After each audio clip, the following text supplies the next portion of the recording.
Think about the last time you sat in a McDonald's. The food was fine, the tray was there, the napkins were stacked in that little holder, but the chair. Did you ever actually think about the chair? Probably not. You just sat in it, ate your food, and at some point, maybe 15, maybe 20 minutes in, you just kind of wanted to leave. Not because you were done eating necessarily, not because you had somewhere to be. You just felt like it was time to go. That feeling wasn't yours. It was designed.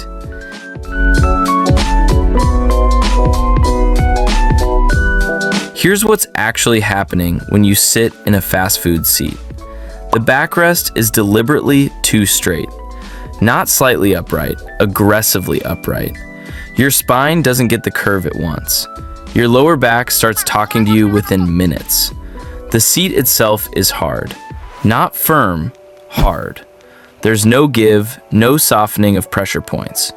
The angle between the seat and the back is calculated to feel fine for the first 10 minutes and start working against you shortly after. The industry has a name for this. They call them 15-minute chairs. That term has existed since at least the 1930s.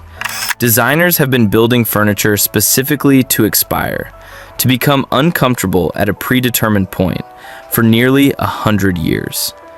And McDonald's didn't stumble onto this accidentally. Every detail in that restaurant is the result of a deliberate decision. The chair is not decor, it's a clock. To understand why the chair matters so much, you need to understand how McDonald's actually makes money. It's not really about the food.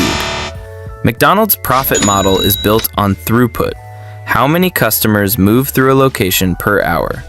A single seat that turns over 4 times in an hour generates 4 times the revenue of a seat that a single customer occupies for that hour. So the chair isn't just furniture. The chair is a revenue mechanism. If you stay 30 minutes instead of 15, you've cost them a customer. Not because you did anything wrong, just by sitting there, comfortable, not feeling any urgency. Uncomfortable chair solves that problem without a single member of staff having to say a word. No confrontation, no awkwardness. Just a slow, building, totally deniable sense of, I should probably go. And you leave thinking it was your idea. Here's where it gets more interesting. The chair is one layer, but McDonald's didn't stop there. The lighting. Bright. Not warm bright, cold and high. The kind of light that makes a room feel like a place to pass through, not a place to settle into. Studies show that brighter, harsher lighting increases eating pace and reduces the amount of time people want to spend in a space. The colors. Red and yellow. Red specifically has been shown to increase heart rate slightly and create a subliminal sense of urgency. It's not aggressive. You don't consciously feel rushed, but your body is running slightly hotter than it would under blue or green light. You eat faster without knowing it. The music, where it exists, runs at a high BPM. Fast tempo, fast eating. Researchers have measured this. Slow music, slow eating. Fast music, faster chewing, faster swallowing, faster leaving. Every single element of the environment is pointed in the same direction. Get in, order, eat, go. The chair is just the most physical, most honest expression of that intention. Here's the flip. Think about a good restaurant. Not fast food, a real sit-down place. Date night, birthday dinner, somewhere with a proper menu. The chairs are soft. There's give. Your back is supported. You settle in rather than perch on top. The lighting is dim and warm. Candles maybe. Low overhead light. The kind of environment where your shoulders drop and you breathe a little slower. The music, if there is any, is slow, unhurried, background. And you know what happens? You stay. You order another round of drinks. You get dessert even though you weren't planning to. You sit and talk for a while after the bill comes. That's not an accident either. Fine dining makes money when you stay longer. Every extra drink, every dessert, every coffee after the meal, that's margin.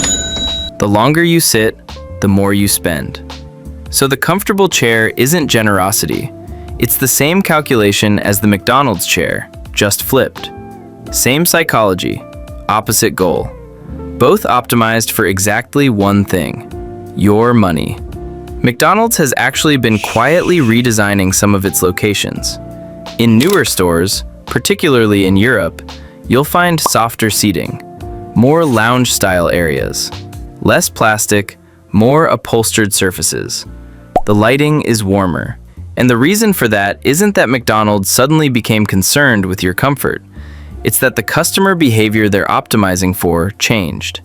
Mobile ordering and drive-through now handle the quick turnover customer. The person who wants food fast doesn't need to sit down anymore. They ordered on the app and picked it up at the window. The customer who does sit down now is a different person. They're working on a laptop, meeting a friend, spending time. And that customer, if you make them comfortable, will buy a coffee. And then another one, and maybe a snack. The chair changed because the math changed, not because anyone had a change of heart. Next time you're in a McDonald's, notice the chair. Your body doesn't care that you've read about 15-minute chairs. It just knows it's uncomfortable. They built something that works on you whether or not you understand it. That's the whole point.